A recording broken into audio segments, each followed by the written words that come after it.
This article covers the history of the Philippines following the 1986 People Power Revolution, known as the contemporary history of the Philippines. Corazon Aquino administration. With the People Power Revolution, Corazon Aquino's assumption into power marked the restoration of democracy in the country. Aquino immediately formed a revolutionary government to normalize the situation, and provided for a transitional freedom constitution that restored civil liberties and dismantled the heavily Marcos-ingrained bureaucracy, abolishing the Batasang Pambansa and relieving all public officials. The Aquino administration likewise appointed a constitutional commission that submitted a new permanent constitution that was ratified and enacted in February 1987. The constitution crippled presidential power to declare martial law, proposed the creation of autonomous regions in the Cordilleras and Muslim Mindanao, and restored the presidential form of government and a bicameral Congress. Progress was made in revitalizing democratic institutions and respect for civil liberties, but Aquino's administration was also viewed as weak and fractious, and a return to full political stability and economic development was hampered by several attempted coups staged by disaffected members of the Philippine military. Aquino privatized many of the utilities the government owned, such as water and electricity. This practice was viewed by many as Aquino catering to oligarchic as well U.S. interests, losing the government's power of regulation. Economic growth was additionally hampered by a series of natural disasters. In June 1991, Mount Pinatubo in central Luzon erupted, after being dormant for 600 years. It was the second largest volcanic eruption of the 20th century. It left 700 dead and 200,000 homeless, and cooled global weather by 1.5 degrees Celsius. On September 16, 1991, despite lobbying by President Aquino, the Philippine Senate rejected a treaty that would have allowed a 10-year extension of the U.S. military bases in the country. The United States turned over Clark Air Base in Pampanga to the government in November, and Subic Bay Naval Base in Zambales in December 1992, ending almost a century of U.S. military presence in the Philippines. Fidel Ramos administration. In the 1992 elections, Defense Secretary Fidel V. Ramos, endorsed by Aquino, won by just 23.6% of the vote over Miriam Defensa Santiago. Eduardo Cojuangco, Jr., House Speaker Ramon Mitra, former First Lady Imelda Marcos, Senate President Jovito Silonga and Vice President Salvador Laurel. Early in his administration, Ramos declared national reconciliation his highest priority. He legalized the Communist Party and created the National Unification Commission, chaired by lawyer Manuel C. Herrera, to lay the groundwork for talks with communist insurgents, Muslim separatists, and military rebels. In June 1994, Ramos signed into law a general conditional amnesty covering all rebel groups, and Philippine military and police personnel accused of crimes committed while fighting the insurgents. In October 1995, the government signed an agreement bringing the military insurgency to an end. A standoff with China occurred in 1995, when the Chinese military built structures on Mischief Reef in the disputed Spratly Islands claimed by the Philippines as Calayan Islands. Ramos was heavily criticized for passing an oil deregulation law, thus inflating prices of gasoline products. Ramos was also criticized for alleged corruption in his handling of the Philippine Centennial Exposition and the Pia Mare land deal, in which Ramos allegedly received kickbacks amounting to millions of pesos. A peace agreement with the Moro National Liberation Front under Enuar Masuari, a major Muslim separatist group fighting for an independent Bangsamoro homeland in Mindanao, was signed in 1996, ending the 24-year-old struggle. However, an MNLF splinter group, the Moro Islamic Liberation Front under Salamat Hashim, continued the armed Muslim struggle for an Islamic state. The 1998 elections were won by former movie actor and Vice President Joseph Ejercito Estrada with overwhelming mass support, with close to 11 million votes. The other 10 candidates included his closest rival and administration candidate, House Speaker Jose de Venecia with 4.4 million votes, Senator Rasul Roco, former Cebu Governor Emilio Osmeña and Manila Mayor Alfredo Lim. Joseph Estrada administration. Estrada assumed office amid the Asian financial crisis. The economy did, however, recover from it, from a low -0.6% growth in 1998 to a moderate growth of 3.4% by 1999. Like his predecessor, there was a similar attempt to change the 1987 Constitution. The process is termed as Concord, a constitutional correction for development. Unlike charter change under Ramos and Arroyo, the Concord proposal, according to its proponents, would only amend the restrictive economic provisions of the Constitution that is considered as impeding the entry of more foreign investments in the Philippines. However, it was not successful in amending the Constitution. On March 21, 2000, President Estrada declared an all-out war against the Moro Islamic Liberation Front after the worsening secessionist movement in Mindanao. The government later captured 46 MILF camps, including the MILF's headquarters, Camp Abu Bakr. In October 2000, Ilocos Sur Governor Luis Chavit Singson, a close Estrada friend, accused the president of receiving collections from Jueteng, an illegal numbers game. On November 13, 2000, the House of Representatives impeached Estrada on grounds of bribery, graft and corruption, betrayal of public trust and culpable violation of the Constitution. His impeachment trial in the Senate began on December 7 but broke down on January 17, 2001, after 11 senators allied with Estrada successfully blocked the opening of confidential bank records that would have been used by the prosecution to incriminate the president. In response, millions of people massed up at the EDSA shrine, where in 1986 the People Power Revolution had ousted Marcos, demanding Estrada's immediate resignation. Estrada's cabinet resigned en masse and the military and police withdrew the support. On January 20, the Supreme Court declared the presidency vacant and swore in Vice President Gloria Macapagal Arroyo as the country's 14th president. Estrada and his family evacuated the Malacañang Palace soon after. Nevertheless, Estrada himself before the Supreme Court on grounds that he did not resign, but just went on an indefinite leave. The Supreme Court upheld the legitimacy of Arroyo with finality on March 2, 2001.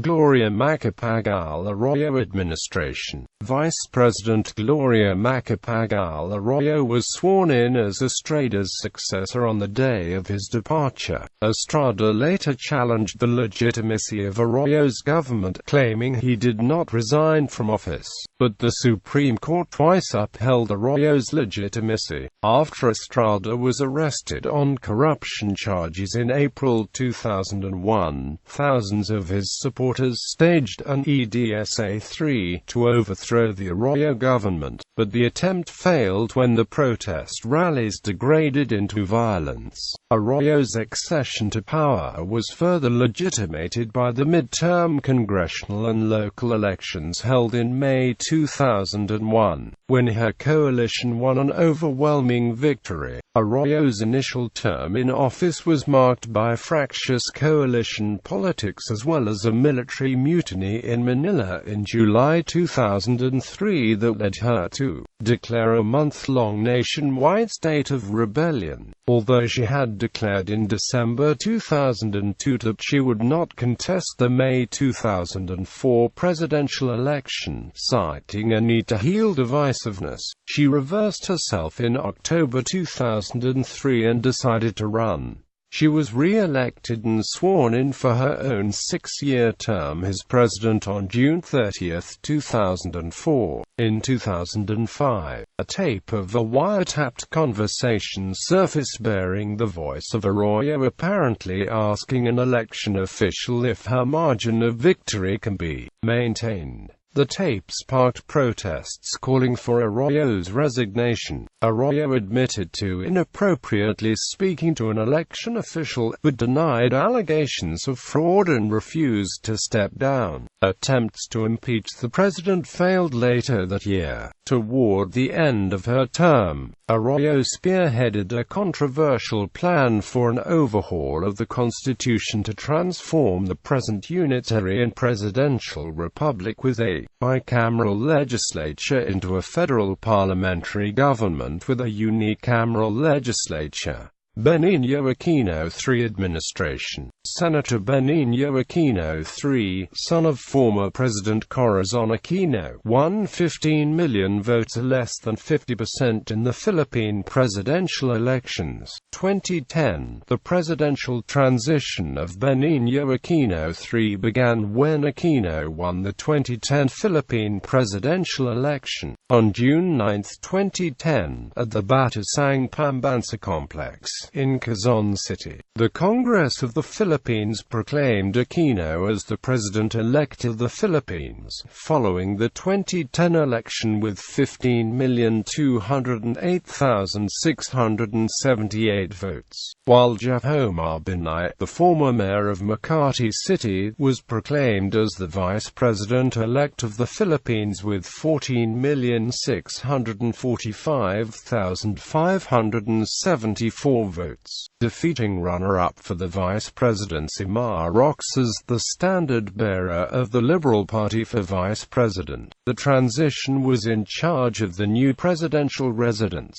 cabinet appointments and cordial meetings between them and the outgoing administration. The presidential residence of Aquino is Bahay Pangarap, located inside of Malacanang Park, at the headquarters of the Presidential Security Group across the Pasig River from Malacanan Palace. Aquino is the first president to make Bahay Pangarap his official residence. Malacanang Park was intended as a recreational retreat by former President Manuel L. Corazon. The house was built and designed by architect Juan Arellano in the 1930s, and underwent a number of renovations. In 2008, the house was demolished and rebuilt in contemporary style by architect Conrad Anglao. A new swimming pool was built, replacing the Commonwealth-era swimming pool. The house originally had one bedroom. However, the house was renovated for Aquino to have 4 bedrooms, a guest room, a room for Aquino's household staff, and a room for Aquino's close-in security. The house was originally intended as a rest house, the venue for informal activities and social functions for the first family by former President Manuel L. Corazon. Malacanang Park was refurbished through the efforts of First Lady Eva Macapagal, wife of former President Diosdado Macapagal, in the early 1960s.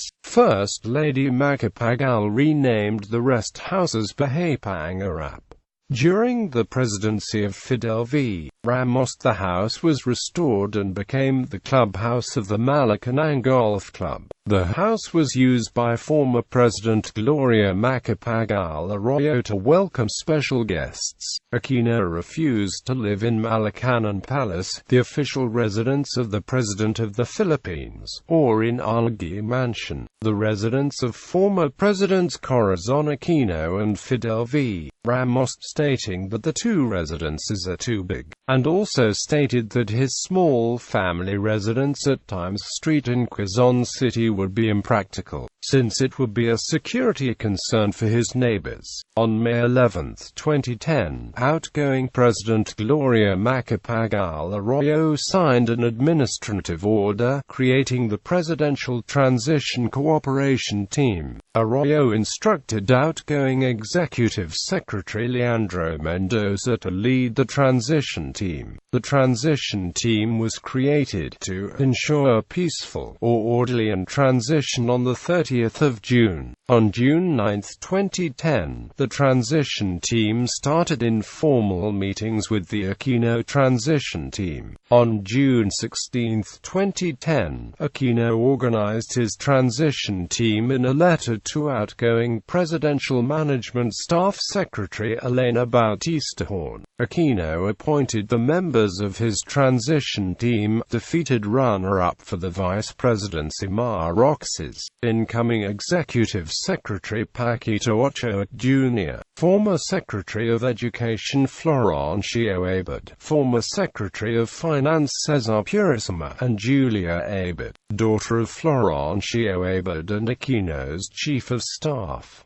Aquino named longtime friend Paquito Ochoa Jr. as Executive Secretary. Aquino appointed Corazon Solomon as Secretary of Social Welfare and AMP Development, a position she once held under the Arroyo administration but later resigned in 2005. On June 22, 2010, Leila de Lima, head of the Commission on Human Rights, accepted the offer to join the cabinet. However, she did not confirm or deny if she will become the new Secretary of Justice.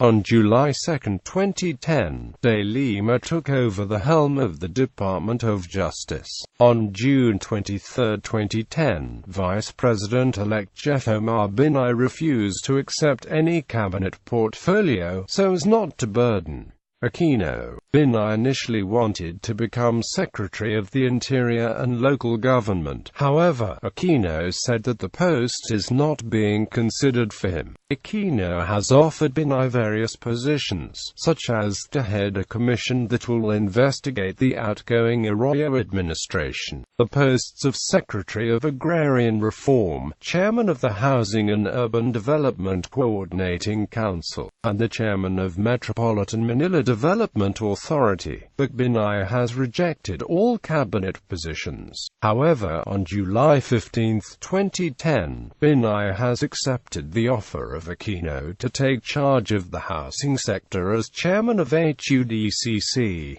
On June 24, 2010, Br. Armand Luistro FSC, president of De La Salle University, accepted the post of Secretary of Education after meeting with the school stakeholders. On June 27, 2010, Aquino reappointed incumbent Secretary of Foreign Affairs Alberto Romulo. On June 29, 2010, Aquino officially named the members of his cabinet, with Aquino himself as Secretary of the Interior and Local Government. Aquino also announced the formation of a Truth Commission that will investigate various issues including corruption allegations against outgoing President Gloria Macapagal Arroyo. Aquino named former Chief Justice Hilario Davide Jr. to head the Truth Commission. The inauguration of President-elect Benigno Aquino III and Vice President-elect Jeff Omar Binay held at the Quirino Grandstand in Luneta Park, Manila on June 30, 2010. The oath of office will be administered by Associate Justice of the Supreme Court of the Philippines Conchita Carpio Morales, who officially accepted Aquino's request to swear him into office, reminiscent of the decision of his mother, who in 1986 was sworn into the presidency by Associate Justice Claudio T. Hankey. Aquino refused to allow Chief Justice of the Supreme Court of the Philippines Renato Corona to swear him into office, due to Aquino's opposition to the appointment of Corona by outgoing President Gloria Macapagal Arroyo. United States. United States President Barack Obama called Aquino over the phone to congratulate him over his victory in the election. United Kingdom. Elizabeth II of the United Kingdom was the first to greet new President Benigno Aquino III in their inauguration at the Quirino Grandstand. Australia. The Australian government congratulated Aquino and Benigno, underscoring close bilateral ties between the Philippines and Australia. Rodrigo Duterte administration. Davao City Mayor Rodrigo Duterte of PDP Laban won the 2016 presidential election by a landslide, garnering 39.01% to 16,601,997 of the total votes, becoming the first Mindanaroan to become president. On the other hand, Camarines Sur 3rd District Representative Leni Robredo won with the second narrowest margin in history, against Senator Bongbong Marcos. On May 30, the Congress had proclaimed Rodrigo Duterte, despite his absence, as president-elect and Leni Robredo as vice president-elect. The presidential transition of Rodrigo Duterte began when Duterte won the 2016 Philippine presidential election. The transition was in charge of the new presidential residence, cabinet appointments and cordial meetings between them and the outgoing administration. Duterte's presidency began following his inauguration on June 30, 2016 at the Rizal Ceremonial Hall of the Malacanang Palace in Manila, which was attended by more than 627 guests.